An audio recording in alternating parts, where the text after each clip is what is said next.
ಯುಧಿಷ್ಠಿರ ಹೇಳ್ತಾನೆ, ಶತ್ರುಗಳನ್ನು ಗೆದ್ದು ಆಮೇಲೆ ಸೋತೆವು. ಅಂದರೆ ಇವರು ಸೇನೆಯಲ್ಲಿ ಎಷ್ಟು ಜನ ಉಳಿದಿದ್ರು ಅವರು ಜೀವಂತ ಉಳಿದಿದ್ದು ಅನ್ನೋದು ಸಣ್ಣ ವಿಷಯ ಅಲ್ಲ ಅಂತ.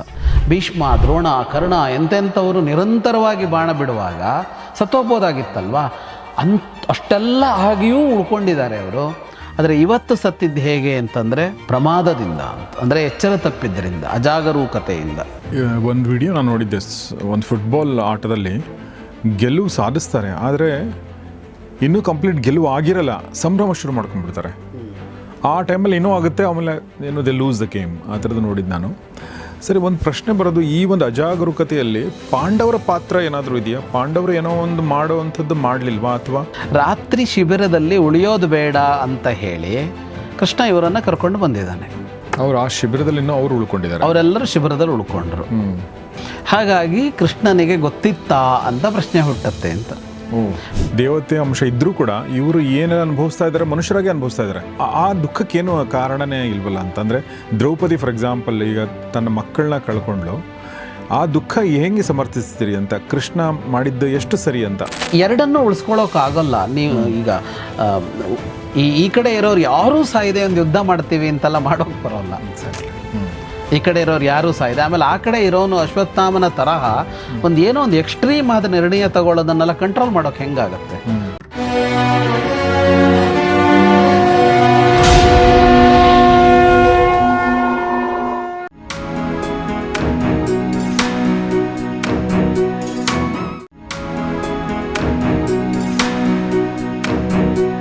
ಸ್ನೇಹಿತರೆ ನಮಸ್ಕಾರ. ಗೌರಿ ಶಕ್ಕಿ ಸ್ಟುಡಿಯೋದ ವಿಶೇಷ ಸರಣಿ ಸಂದರ್ಶನ ಕಾರ್ಯಕ್ರಮ ಮಹಾಭಾರತ ರಹಸ್ಯಗಳು, ದ ಸೀಕ್ರೆಟ್ಸ್ ಆಫ್ ಮಹಾಭಾರತ. ನಿಮಗೆಲ್ಲ ಆತ್ಮೀಯ ಸ್ವಾಗತ. ನಾನು ಗೌರಿ ಶಕ್ಕಿ.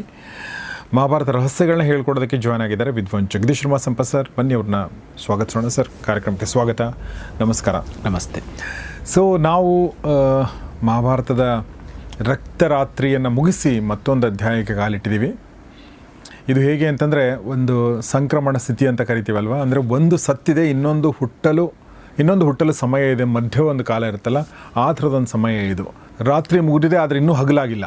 ಸೊ ಹಾಗೆ ಇಂಥ ಸಂದರ್ಭದಲ್ಲಿ ಗೊಂದಲಗಳು, ಅಚಾತುರ್ಯಗಳು ಸಹಜ ಅಂತ ಅನಿಸುತ್ತೆ. ಒಂದು ಅಚಾತುರ್ಯವನ್ನು ನಾವು ಕಳೆದ ಸಂಚಿಕೆಯಲ್ಲಿ ನೋಡ್ತಾ ಇದ್ವಿ. ಸೊ ಸರ್, ಮುಂದೆ ಧೃತರಾಷ್ಟ್ರನಿಗೆ ಇದಿಷ್ಟು ಕಥೆಯನ್ನು ಸಂಜಯ ಹೇಳ್ತಾ ಇದ್ದಾನೆ. ಅಲ್ಲೇ ನಮಗೆ ಸಿಗ್ತಾ ಇರೋದಲ್ಲ. ಕರೆಕ್ಟ್. ಇಷ್ಟು ಹೇಳಿದವನು, ಇತ್ಯೇವಂ ತವ ಪುತ್ರಸ್ಯ ನಿಶಮ್ಯ ಕರುಣಾಂ ಗಿರಂ ಪ್ರತ್ಯೂಷ ಕಾಲೇ ಶೋಕಾರ್ಥ ಪ್ರಾಧಾವಂ ನಗರಂ ಪ್ರತಿ. ದುರ್ಯೋಧನ ಹೇಳಿದ ಈ ಕರುಣಾರ್ದ್ರವಾದ ಮಾತನ್ನು ಕೇಳಿದ ಮೇಲೆ ಬೆಳಗಿನ ಹೊತ್ತಿನಲ್ಲಿ, ಇನ್ನೂ ಬೆಳಗಾಗಬೇಕು ಅನ್ನೋ ಹೊತ್ತಿನಲ್ಲಿ ನಾನು ವೇಗವಾಗಿ ನಗರಕ್ಕೆ ಹಿಂದಿರುಗಿದೆ ಅಂತ ಸಂಜಯ ಹೇಳ್ತಾನೆ. ಅಂದರೆ ಇದನ್ನು ಕೇಳಿಸ್ಕೊಂಡು ಸಂಜಯ ಹಸ್ತಿನಾಪುರಕ್ಕೆ ಹಿಂದಿರುಗುತ್ತಾನೆ. ಓಕೆ, ಅಂದರೆ ಈ ಸಂಭಾಷಣೆ ಕೇಳಿಸ್ಕೊಂಡು, ಅಂದರೆ ಅಶ್ವತ್ಥಾಮ ಈ ಎಲ್ಲ ಸಂಭಾಷಣೆ. ಓಕೆ. ದುರ್ಯೋಧನ ಕೊನೆಯ ಮಾತೆಲ್ಲ ಆಡಿದ್ನಲ್ಲ, ಅದೆಲ್ಲ ಕೇಳಿಸ್ಕೊಂಡು, ಸ್ವರ್ಗದಲ್ಲಿ ಭೇಟಿಯಾಗೋಣ ಅಂತ ಹೇಳಿದ್ದು ಅದನ್ನೆಲ್ಲ ಕೇಳಿಸ್ಕೊಂಡು ನಾನು ಕುರುಕ್ಷೇತ್ರದಿಂದ ಹಿಂದಿರುಗಿದೆ ಅಂತಂದರೆ, ಅಲ್ಲಿದ್ದ ಎದುರಿಗಿದ್ದ ಅಂತಲ್ಲ ಸಂಜಯ ಬೇರೆ ಎಲ್ಲೋ ಇದ್ದ, ಆದರೆ ಅವನಿಗೆ ಕಾಣಿಸ್ತಾ ಇತ್ತಲ್ಲ, ಕೇಳಿಸ್ತಾ ಇತ್ತಲ್ಲ, ಅದು ಮುಗಿಸಿ ನಾನು ಬಂದೆ. ಆದರೆ ತವ ಪುತ್ರೇ ಗತೆ ಸ್ವರ್ಗಂ ಶೋಕಾರ್ಥಸ್ಯ ಮಮಾನಘ ಋಷಿದತ್ತಂ ಪ್ರನಷ್ಟಂ ತದ್ ದಿವ್ಯದರ್ಶಿತ್ವ ಮಧ್ಯವೈ. ನಿನ್ನ ಮಗ ಸ್ವರ್ಗ ಸೇರಿದ ಕ್ಷಣದಿಂದ ನನಗಿದ್ದ ದಿವ್ಯದೃಷ್ಟಿ ಹೋಯಿತು ಅಂತ ಹೇಳ್ತಾನೆ. ವ್ಯಾಸರು ಕೊಟ್ಟ ದಿವ್ಯದೃಷ್ಟಿ ಇದೆಯಲ್ಲ, ದುರ್ಯೋಧನ ಸತ್ತಲ್ಲಿಗೆ ಅದು ಮುಕ್ತಾಯ ಆಯಿತು. ಓಕೆ, ಹಂಗಾರೆ ದುರ್ಯೋಧನ ಅಲ್ಲಿ ಸತ್ತ ಅಂತ ನಾವು ಅನ್ಕೋಬೇಕೀಗ. ಅಲ್ಲೇ ಆಯಿತು ಅದು ಅನ್ನೋ ತರಹ ದಿವ್ಯದೃಷ್ಟಿ ಹೋಯಿತು ಅಂತ. ಇದಿಷ್ಟು ಅಲ್ಲಿ ನಡೀತು. ಈ ಕಡೆ ಏನಾಯಿತು ಅಂತ, ಪಾಂಡವರ ಕಡೆಯಲ್ಲಿ ಏನಾಯಿತು? ತಸ್ಯಾಂ ರಾತ್ರ್ಯಾಂ ವ್ಯತೀತಾಯಾಂ ಧೃಷ್ಟದ್ಯುಮ್ನಸ್ಯ ಸಾರಥಿ ಶಶಂಸ ಧರ್ಮರಾಜಾಯ ಸೌಪ್ತಿಕೆ ಕದನಂ ಕೃತಂ. ಬೆಳಗಾಗುವ ಹೊತ್ತಿಗೆ ಧೃಷ್ಟದ್ಯುಮ್ನನ ಸಾರಥಿ ಒಬ್ಬ ಹೇಗೋ ತಪ್ಪಿಸಿಕೊಂಡು ಯುಧಿಷ್ಠಿರನ ಬಳಿಗೆ ಬರ್ತಾನೆ. ದೃಷ್ಟದ್ಯುಮ್ನ ಸಾರಥಿ ಯುಧಿಷ್ಠಿರನ ಬಳಿ ಬರ್ತಾನೆ. ಓಕೆ. ಬಂದು ಇಡೀ ರಾತ್ರಿ ಏನು ನಡೀತು ಅನ್ನೋದನ್ನು ಹೇಳ್ತಾನೆ. ದ್ರೌಪದೇಯ ಮಹಾರಾಜ ದೃಪದಸ್ಯಾತ್ಮಜೈ ಸಹ ಪ್ರಮತ್ತಾ ನಿಶಿ ವಿಶ್ವಸ್ತಾ ಸ್ವಪಂತ ಶಿಬಿರೆ ಸ್ವಕೆ. ಇಡೀ ಕತೆ ಹೇಳ್ತಾನೆ. ರಾತ್ರಿ ಎಲ್ಲರೂ ಮಲಗಿದ್ರು. ಆಗ ಅಶ್ವತ್ಥಾಮ, ಕೃಪಾ, ಕೃತವರ್ಮ ಇವರು ದಾಳಿ ಮಾಡಿ ಏನೇನು ಮಾಡಿದ್ರು ಅಂತ ಸಂಪೂರ್ಣವಾಗಿ ವಿವರಣೆ ಕೊಡ್ತಾನೆ ಯುಧಿಷ್ಠಿರನಿಗೆ. ಅಹಮೇಕೋವಶಿಷ್ಟಸ್ತು ತಸ್ಮಾತ್ ಸೈನ್ಯಾನ್ ಮಹೀಪತೆ ಮುಕ್ತಃ ಕಥಂಚಿತ್ ಧರ್ಮಾತ್ಮನ್ ವ್ಯಗ್ರಸ್ಯ ಕೃತವರ್ಮಣಃ. ನಾನೊಬ್ಬನೇ ಉಳಿದುಕೊಂಡಿದ್ದು, ಕೃತವರ್ಮನಿಂದ ತಪ್ಪಿಸಿಕೊಂಡು ಬರೋದಕ್ಕೆ ಸಾಕಾಯಿತು ಅಂತ. ಕೃತವರ್ಮನ ಕೈಯಿಂದ ಹೇಗೋ ತಪ್ಪಿಸಿಕೊಂಡು ನಾನೊಬ್ಬ ಉಳಿದುಕೊಂಡು ಬಂದಿದ್ದೀನಿ ಅಂತ ಹೇಳ್ತಾನೆ. ಈ ಮಾತು ಕೇಳ್ತಾ ಇದ್ದ ಹಾಗೆ ಯುಧಿಷ್ಠಿರ ನೆಲಕ್ಕೆ ಬೀಳ್ತಾನೆ. ಅವನಿಗೆ ಎಚ್ಚರ ತಪ್ಪತ್ತೆ. ಪಪಾತ ಮಹ್ಯಾಂ ದುರ್ಧರ್ಷಃ ಪುತ್ರಶೋಕ ಸಮನ್ವಿತಃ. ಬೀಳುವಂತೆ ಆಗುತ್ತಾನೆ. ಸಾತ್ಯಕ್ಕೆ ಓಡಿ ಹೋಗಿ ಹಿಡ್ಕೊಳ್ತಾನೆ ಅವನನ್ನು. ಎಲ್ಲರೂ ದುಃಖಿತರಾಗ್ತಾರೆ. ಭೀಮ, ಅರ್ಜುನ, ನಕುಲ, ಸಹದೇವ ಎಲ್ಲರೂ ಎಚ್ಚರ ತಪ್ಪುತ್ತಾರೆ. ಸ್ವಲ್ಪ ಹೊತ್ತು ಕಳೆದ ಎಚ್ಚರ ಆಗುತ್ತಾರೆ. ಶೋಕವಿಹ್ವಲಯ ಆಗಿರ ಜಿತ್ವಾ ಶತ್ರುಂಜಿತ ಪಶ್ಚಾತ್ ಪರ್ಯದೇವಯ ದಾತುರಃ. ಯುಧಿಷ್ಠಿರ ಹೇಳ್ತಾನೆ, ಶತ್ರುಗಳನ್ನು ಗೆದ್ದು ಆಮೇಲೆ ಸೋತೆವು. ಯುಧಿಷ್ಠಿರನ ಮಾತು. ಜಿತ್ವಾ ಶತ್ರುನ್ ಜಿತಃ ಪಶ್ಚಾತ್ ದುರ್ವಿಧಾ ಗತಿರರ್ಥಾನಾಂ ಅಪಿಯೇ ದಿವ್ಯಚಕ್ಷುಷಃ ಜಯಮಾನಾ ಜಯಂತ್ಯನ್ಯೇ ಜಯಮಾನಾಃ ವಯಂಜಿತಾಃ. ಅರ್ಥ ಆಗೋಲ್ಲ ಕಾಲದ ಗತಿ ಅನ್ನೋದು. ದಿವ್ಯ ದೃಷ್ಟಿ ಇದ್ದವರಿಗೂ ಅರ್ಥ ಆಗೋಲ್ಲ ಇದು ಏನು ಅಂತ.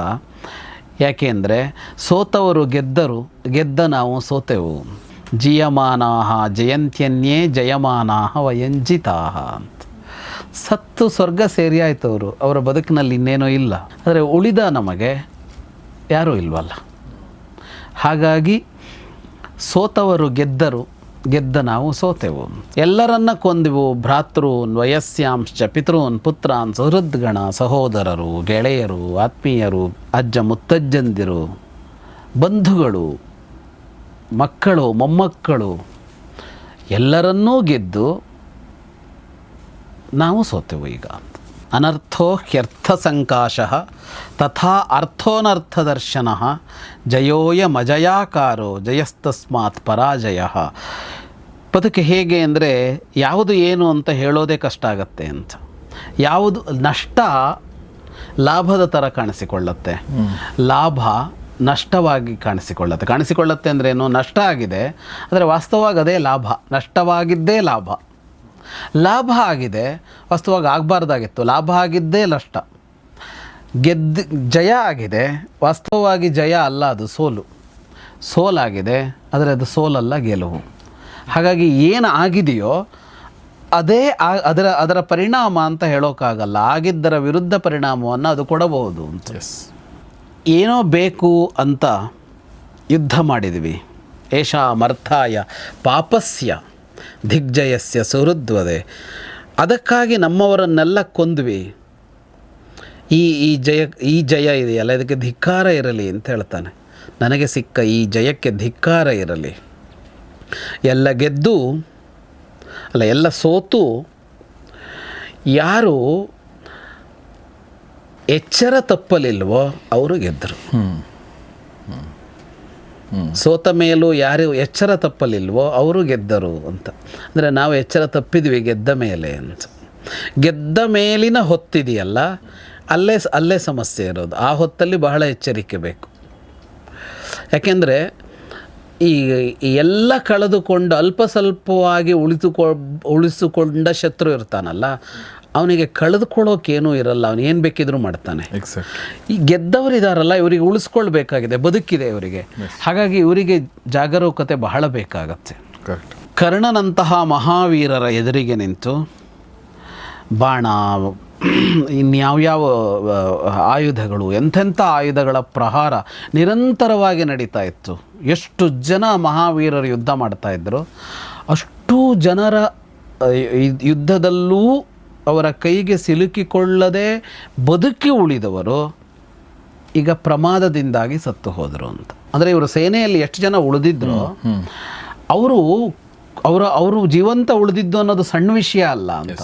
ಭೀಷ್ಮ, ದ್ರೋಣ, ಕರ್ಣ ಎಂತೆಂಥವರು ನಿರಂತರವಾಗಿ ಬಾಣ ಬಿಡುವಾಗ ಸತ್ತೋಗ್ಬೋದಾಗಿತ್ತಲ್ವಾ.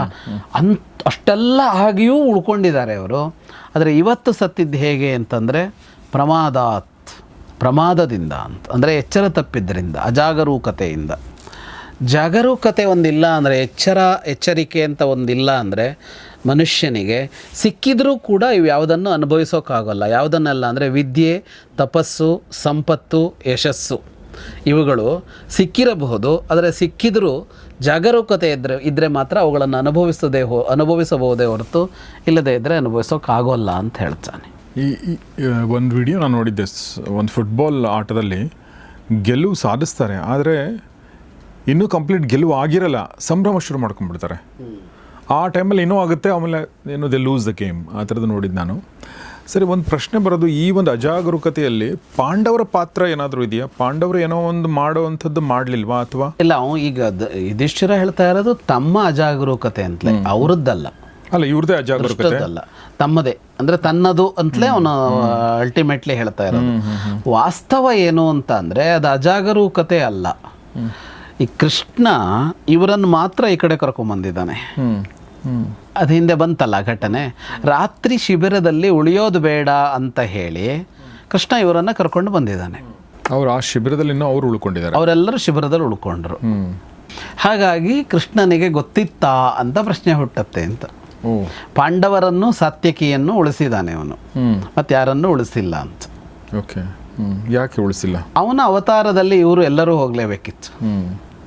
ಅವನ ಅವತಾರದ ಸಂಕಲ್ಪದಲ್ಲಿ ಅವರುಗಳೆಲ್ಲರೂ ಹೋಗಲೇಬೇಕಿತ್ತು. ದೃಷ್ಟದ್ಯುಮ್ನೂ ಉಳಿಯೋ ಹಾಗಿರಲಿಲ್ಲ, ಶಿಖಂಡಿಯೂ ಉಳಿಯೋ ಹಾಗಿರಲಿಲ್ಲ, ಯಾರೂ ಉಳಿಯೋ ಹಾಗಿರಲಿಲ್ಲ. ಅಲ್ಲಿ ಉಪಪಾಂಡವರು ಕೂಡ, ಉಪಪಾಂಡವರು ಏನಂದರೆ ಉಪಪಾಂಡವರು ಬಂದಿದ್ದೇ ಆ ಕಾರಣಕ್ಕೆ. ಈಗ ಇವರೆಲ್ಲ ಯಾವುದೋ ದೇವತೆಯ ಅಂಶವಾಗಿ ಹುಟ್ಟು ಬಂದವರಲ್ವಾ, ಇವರು ಬಂದಿದ್ದೇ ಅವರುಗಳನ್ನು ಕೊಲ್ಲೋದಕ್ಕೆ ಅಂತ, ಮುಗಿದ ಮೇಲೆ ಮುಕ್ತಾಯ ಮಾಡ್ಕೊಂಡು ಹೋಗ್ತಾ ಇರಬೇಕು ಅಂತ. ಹಾಗೆ ಬಂದ ಯಾರೂ ಉಳಿಲಿಲ್ಲ ಯುದ್ಧ ಮುಗಿದಾಗ. ಯುದ್ಧ ಕಾರಣಕ್ಕಾಗಿಯೇ ಹುಟ್ಟಿ ಬಂದವರು ಉಳಿದೆಲ್ಲ ದೇವತೆಗಳು. ಯುದ್ಧ ಮುಗಿತಾ ಇದ್ದಾಗೆ ಅವರೆಲ್ಲ ಮುಗಿದೋಯ್ತು. ಪಾಂಡವರು ಯಾಕೆ ಉಳಿದ್ರು? ಪಾಂಡವರು ಈ ಯುದ್ಧಕ್ಕಾಗಿಯೇ ಹುಟ್ಟಿ ಬಂದಿಲ್ಲ ಅಲ್ಲಿ ವಾಸ್ತವವಾಗಿ. ಅಂದರೆ ಪಾಂಡವರ ಹುಟ್ಟಿಗೆ ಎರಡು ಕಾರಣಗಳು ಕಾಣಿಸುತ್ತೆ ನಮಗೆ. ಈಗ ರಾಕ್ಷಸರೆಲ್ಲ ಮನುಷ್ಯರಾಗಿ ಹುಟ್ಟಿದ್ರು, ರಾಜರುಗಳಾಗಿ ಹುಟ್ಟಿದ್ರು. ಅವರು ರಾಕ್ಷಸರಾಗಿ ಕಾಣಿಸಿಕೊಂಡ್ರೆ ಕೊಲ್ತಾರೆ ದೇವತೆಗಳು ಅನ್ನೋ ಕಾರಣಕ್ಕೆ ಮನುಷ್ಯರ ಥರ ಕಾಣಿಸಿಕೊಂಡು ಮನುಷ್ಯರಾಗಿ ಹುಟ್ಟಿ ಮಾಡ್ತಾಯಿದ್ರು. ಆಗ ಬಂದಿದ್ದೇನು ಅಂತ ಅಂದರೆ, ಇಲ್ಲ, ಅವರನ್ನು ಸಂಹರಿಸಬೇಕು ಅಂದರೆ ದೇವತೆಗಳು ಮನುಷ್ಯರ ಮನೆಗಳಲ್ಲಿ ಹುಟ್ಟಿಕೊಳ್ಳಿ, ಅಂದರೆ ಕ್ಷತ್ರಿಯರ ಮನೆಗಳಲ್ಲಿ ಹುಟ್ಟಿಕೊಳ್ಳಿ ಅಂತ ಬಂತು. ಹಾಗೆ ಬಂದಾಗ ಉಳಿದವರೆಲ್ಲ ಹುಟ್ಟು ಬಂದ್ರಲ್ಲ. ಈ ಪಾಂಡವರ ಹುಟ್ಟಿನ ಕಾರಣ ಅದಕ್ಕಿಂತ ಭಿನ್ನವಾಗಿಯೂ ಇದೆ ಅಲ್ಲಿ.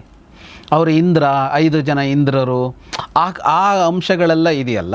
ಹಾಗಾಗಿ ಪಾಂಡವರ ಹುಟ್ಟಿಗೆ ಕೇವಲ ಸಂಹಾರ ಮಾತ್ರ ಕಾರಣ ಅಲ್ಲ.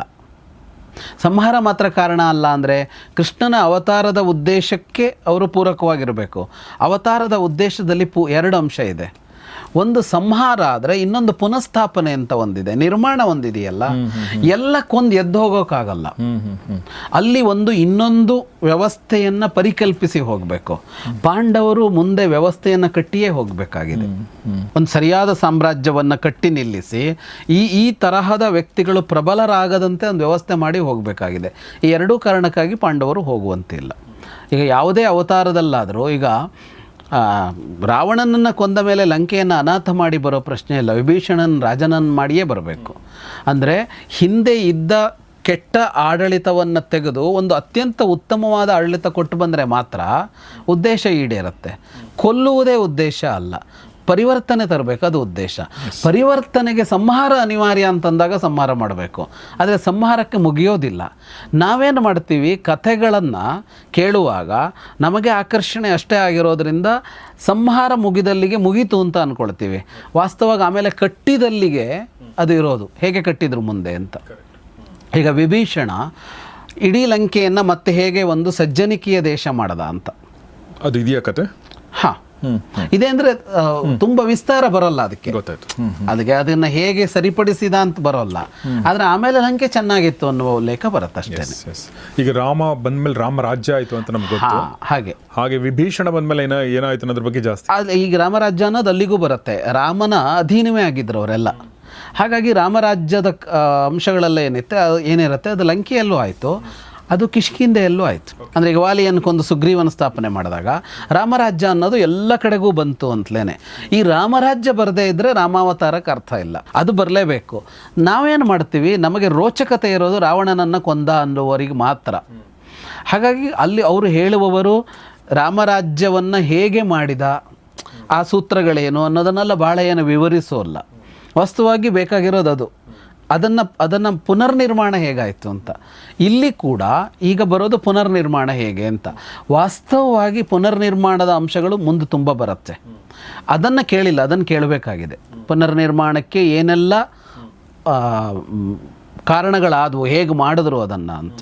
ಆದರೆ ಇವರು ಪಾಂಡವರಾಗಲಿ ಅಥವಾ ದ್ರೌಪದಿ ಆಗಲಿ ಮನುಷ್ಯರಾಗಿ ಹುಟ್ಟಿರೋದ್ರಿಂದ ಇವರು ದೇವತೆ ಅಂಶ ಇದ್ರೂ ಕೂಡ ಇವರು ಏನೆಲ್ಲ ಅನುಭವಿಸ್ತಾ ಇದ್ದಾರೆ ಮನುಷ್ಯರಾಗಿ ಅನುಭವಿಸ್ತಾ ಇದ್ದಾರೆ. ಖಂಡಿತ ಈಗ ಇಲ್ಲಿ ಯಾವುದೇ ಮನುಷ್ಯರಾಗಿ ಅವರೆಲ್ಲ ಅನುಭವಿಸ್ತಾರೆ. ಆ ದುಃಖಕ್ಕೇನು ಕಾರಣನೇ ಇಲ್ವಲ್ಲ ಅಂತಂದರೆ, ದ್ರೌಪದಿ ಫಾರ್ ಎಕ್ಸಾಂಪಲ್ ಈಗ ತನ್ನ ಮಕ್ಕಳನ್ನ ಕಳ್ಕೊಂಡ್ಲು, ಆ ದುಃಖ ಹೆಂಗೆ ಸಮರ್ಥಿಸ್ತೀರಿ ಅಂತ, ಕೃಷ್ಣ ಮಾಡಿದ್ದು ಎಷ್ಟು ಸರಿ ಅಂತ? ಅಲ್ಲ, ನಾವು ಎರಡರಲ್ಲಿ ಒಂದೇ ತಗೊಳ್ಬೇಕು. ಈಗ ಕೃಷ್ಣನದ್ದನ್ನು ನಾವು ಮನುಷ್ಯಾತೀತ ಅಂತಲೇ ನೋಡ್ತಾ ಹೋದರೆ, ಇವರು ಅನುಭವಿಸ್ತಾ ಇರೋದು ಅದು ಒಂದು ನಾಟಕದ ಥರ ಅಂತಲೇ ನೋಡಬೇಕಾಗತ್ತೆ. ಇವರೇನು ಅನುಭವಿಸ್ತಾ ಇದ್ದಾರೆ, ನಾಟಕ ಅಂದರೆ ಡ್ರಾಮಾ ಅಲ್ಲ ಅಂದರೆ ಪೂರ್ವ ನಿಶ್ಚಿತ ಅಂತ ಅಷ್ಟೇ ತಗೊಳ್ಬೇಕಾಗತ್ತೆ. ಇಲ್ಲ, ಇಬ್ಬರನ್ನು ಇಲ್ಲಿಗೆ ತಂದ್ಕೊಂಡ್ರೆ ಹಾಗಾಗಿ ಕೃಷ್ಣನಿಗೆ ಇದು ಗೊತ್ತಿತ್ತು ಅನ್ನೋ ಥರ ಹೋಗೋಕ್ಕಾಗಲ್ಲ. ಆಗ ಅವರು ಸಹಜವಾಗಿ ಅನುಭವಿಸ್ತಾ ಇದ್ದಾರೆ ಅಂತ ತಗೋಬೇಕಾಗತ್ತೆ. ಮತ್ತು ಇಷ್ಟು ಪ್ರಮಾಣದಲ್ಲಿ ನಾವು ಹಿಂದಿನ ಒಂದು ಸಂಚಿಕೆಯಲ್ಲಿ ಮಾತಾಡಿದ್ವಲ್ಲ, ಒಳಿತಿಗಾಗಿ ಅಂತ ಒಂದು ಕೆಲಸ ಮಾಡೋದಕ್ಕೆ ಹೊರಟ್ರೂ ಅದರ ಒಂದು ದುಷ್ಪರಿಣಾಮಗಳು ಇರುತ್ತೆ ಅನ್ನೋದಿದೆಯಲ್ಲ, ಅದು ಇದ್ದೇ ಇದೆ ಇಲ್ಲಿ. ಈಗ ಸೀತೆಯನ್ನು ಅಪಹರಣ ಮಾಡಿದಾಗ ಬ್ರಹ್ಮ, ರಾವಣ ಅಪಹರಣ ಮಾಡ್ತಾನಲ್ಲ, ಅದರ ದುಃಖದ ಸನ್ನಿವೇಶ, ಅವನು ಅಪಹರಿಸಿದ್ದು, ಆಗ ಬ್ರಹ್ಮ ಕೆಲಸ ಆಯಿತು ಅಂತ ಅನ್ನಂತೆ ಅಲ್ಲಿಂದ ನೋಡಿ. ದಂಡಕಾರಣ್ಯದಲ್ಲಿದ್ದ ಋಷಿಗಳು ದಿವ್ಯ ದೃಷ್ಟಿಯಿಂದ ನೋಡಿ, ಒಂದು ಕಡೆ ದುಃಖ ಆಯ್ತಂತೆ, ಇನ್ನೊಂದು ಕಡೆ ಸಂತೋಷ ಆಯ್ತಂತೆ ಅವರಿಗೆ. ರಾವಣ ಸಾಯ್ತಾನೆ ಅಂತ ಆಯಿತು, ರಾವಣ ಸಾಯ್ತಾನೆ ಸರಿ. ಈ ಸೀತೆ ಅನುಭವಿಸಿದ್ಲಲ್ಲ 1 ವರ್ಷ ನೋವು, ಅದಕ್ಕೇನು ಅಂದರೆ ಏನೂ ಮಾಡೋಕ್ಕಾಗೋಲ್ಲ.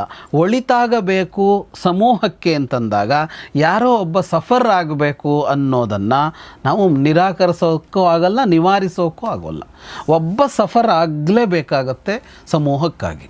ಇದು ಮನುಷ್ಯ ಜನಾಂಗದ ಯಾವ ಕಾಲದ, ಇದೆಲ್ಲ ಬಿಟ್ಟು ದೇವರು ಅವತಾರ ಇದೆಲ್ಲ ಹೊರತುಪಡಿಸಿ ಸಾಮಾನ್ಯ ಮನುಷ್ಯರು ಮಾಡಿದ ಕಾರ್ಯಗಳಲ್ಲೋ ಯಾರೋ ಒಬ್ಬ ಸಫರ್ ಆಗ್ತಾ ಇರ್ತಾನೆ. ಒಂದು ಕೂಡು ಕುಟುಂಬ ಅಂದರೆ ಅಲ್ಲಿ ಯಾರೋ ಒಬ್ಬ ಸಫರ್ ಆಗದೆ ಆ ಕುಟುಂಬ ಚೆನ್ನಾಗಿ ನಡೆಯಲ್ಲ.